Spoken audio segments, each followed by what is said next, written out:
Today we're going to look at Kubernetes deployment with horizontal pod auto-scaler. This is an overview of what we're going to cover today. We're going to create a deployment, then we're going to create the horizontal pod auto-scaler, then we're going to do a load test for 15 seconds, and then we're going to see the response and then doing a describe on the HPA. Okay, we're going to create a deployment with 3 replicas. The 3 pods will be named Sheba. We're doing the Quebecto apply to the deploy 1 YAML. We see that we already have 3 Shebas up and running, and we have the deployment, which is the desired amount, 3 of 3, and the replica set 3. Now we've applied the horizontal autoscaler, Quebecto get HPA, general HPA. We have our targets are 50% of the CPU, and we have minimum pods of 1, max pods of 30, and we have 3 replicas up right now. Soon the HPA will take over the control of the replicas in the deployment, and will rescale. It will rescale the Shebas from 3 pods to 1 pod. All right, we see that the HPA has made that decision, terminating. Has a desired replica 1, and shortly we should see the dashboard on the left-hand side update, which we now have 1 Sheba pod. Okay, so we have our desired replicas for the min pods.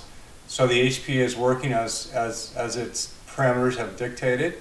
So now we're going to run the first load test on the CPU for pod, the Sheba pod, 1 Sheba pod. We'll see how the HPA responds. Watch the CPU cores with the Quebecto top pods command, which is above the 1 Sheba arrow there.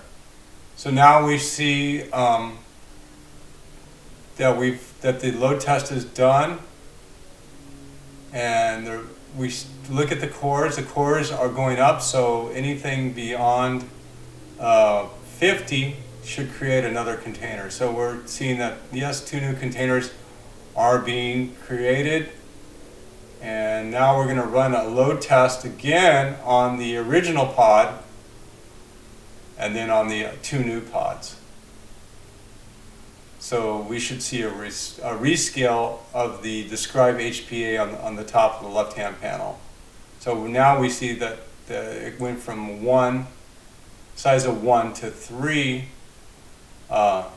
replicas, and now we should see that go up again shortly. Okay, the load test is done. Look at the CPU cores, they're starting to increase. So it's still working, and we're running the 3 Sheba pods. And now we see that the additional pods created by the load test, we see that the HPA is rescaled, and the HPA describe command, Quebecto describe HPA general HPA.yaml. So now we see 7 total Sheba pods.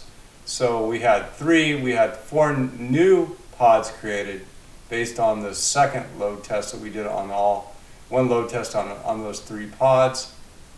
So we see that the memory is starting to abate. Since we have hyperized the parameters on the HPA, it shortens the time, and now it's resized to 1. And we can conclude that the HPA controller scaling and rescaling automatically is based on the load and the preset parameters set up in the YAML file. And the advantages of the rescale, it removes the manual intervention. This is the deployment YAML that we used, and the replicas, the container name. Now we're going to see shortly the HPA, general HPA that we used. It references the pod named Sheba. Today we covered Kubernetes deployment with horizontal pod auto-scaler.